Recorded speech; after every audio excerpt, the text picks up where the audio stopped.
जी नमस्कार, मैं राजेश कुमार सिंह श्रेयस।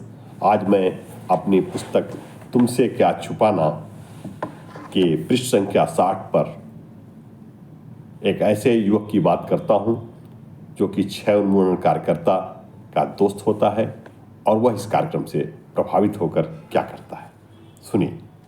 शशांक आज तड़के टहलने के लिए अपार्टमेंट के कैंपस से कुछ दूर ही आगे बढ़ा था कि उसे झुग्गी में किसी औरत के जोर जोर से खांसने की आवाज़ सुनाई दी। वह कुछ देर के लिए वहां रुक गया और उस महिला की खांसी के विषय में जानकारी करना चाह रहा था। भावेश के संग सोहबत के कारण उसे खांसी, टीबी और बलगम आदि विषयों में काफ़ी जानकारी हो गई थी। वह ऐसे भी मरीजों की काफ़ी मदद करता था।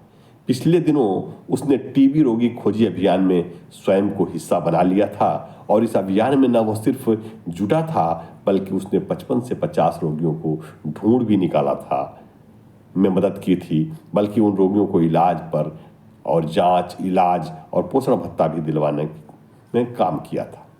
शशांक ने झोपड़ी के पास रुककर आवाज दी, जी कोई है क्या? उधर से कोई जवाब नहीं आया, बस लगातार खांसने की आवाज आ रही थी। इस बार तो शशांक ने जोर से चिल्लाकर कहा, अरे भाई कोई है क्या? साल ओढ़ते हुए संजय झोपड़ी से बाहर निकला। बताइए भैया जी, क्या बात है? बात कुछ भी नहीं है, आपकी झुग्गी में कोई खांस रहा है। वाह भाई वाह, आप कौन हैं? आप कौन हैं? कौन खांस रहा है? दूसरे की जिंदगी में इस तरह से ताक झाक क्यों कर रहे हैं? अरे भैया, आप बेवजह नाराज हो रहे हैं। मैं तो बस ये जानना चाहता था कि इनको कितने दिनों से खांसी आ रही है। कितने दिनों से आ रही है? यही 2-3 महीने हो गए होंगे। लेकिन क्या आपने डॉक्टर से नहीं दिखाया? लेकिन आप बताओ, क्या आप डॉक्टर हो कि जो इस तरह से पूछ रहे हो? संजय बोल पड़ा, भैया मैं डॉक्टर नहीं हूं, लेकिन ऐसे खांसी बुखार के विषय में थोड़ी जानकारी जरूर रखता हूं। भैया पहले ये बताओ, ये मरीज आपकी है कौन? शशांक ने पूछा। संजय थोड़ा नरम पड़ा, दबी जुबान से बोला, भैया जी ये मेरी पत्नी है। पिछले 3-4 महीनों से गांव में बीमार थी। इसे इलाज के चक्कर में शहर ले आया। 1-2 डॉक्टरों से दिखाया भी, 10-15 हजार रुपए खर्च भी हो गए, लेकिन कोई फायदा नहीं हुआ। अब तो मेरी सुखिया कमजोर हो गई है, उसका उठना बैठना भी मुश्किल हो गया है, वजन भी काफी गिर गया है। अरे भाई, इसको शाम को बुखार भी आता है क्या? शशांक ने पूछा। हाँ भैया, शाम होते ही पूरा शरीर धमस जाता है। रात को सोते वक्त उसे पसीना भी आता है। वही भोर में थोड़ा बुखार कम होता है, तब जाकर थोड़ी बहुत सो पाती है। वैसे पूरी रात सोती ही कहाँ है, बस खांसती ही तो रहती है। संजय बोला, सुनो भाई, मेरी बात मानो, मेरी बात को अन्यथा मत लेना। तुम्हारी भलाई के लिए कह रहा हूं। मुझे ऐसा लगता है कि तुम्हारी पत्नी को टीबी की बीमारी हो गई है, लेकिन इसको लेकर घबराने की जरूरत तो बिल्कुल नहीं है। पूरी तरह से इलाज से ठीक होने वाली बीमारी है। बस इसके बलगम की जांच करानी होगी।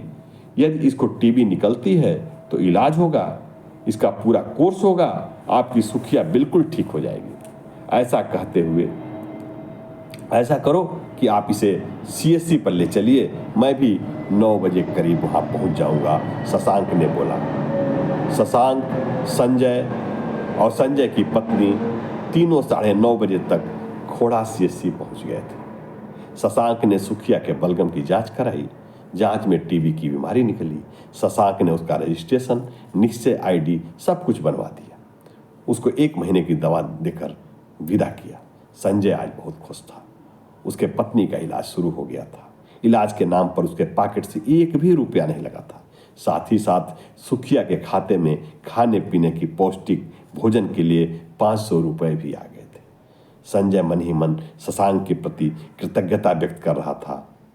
इधर शशांक इस महा अनुष्ठान यज्ञ में एक और मरीज के इलाज को प्रारंभ करने वाली आहुति को देकर अर्पित कर खुद को बहुत ही खुश महसूस कर रहा था। धन्यवाद।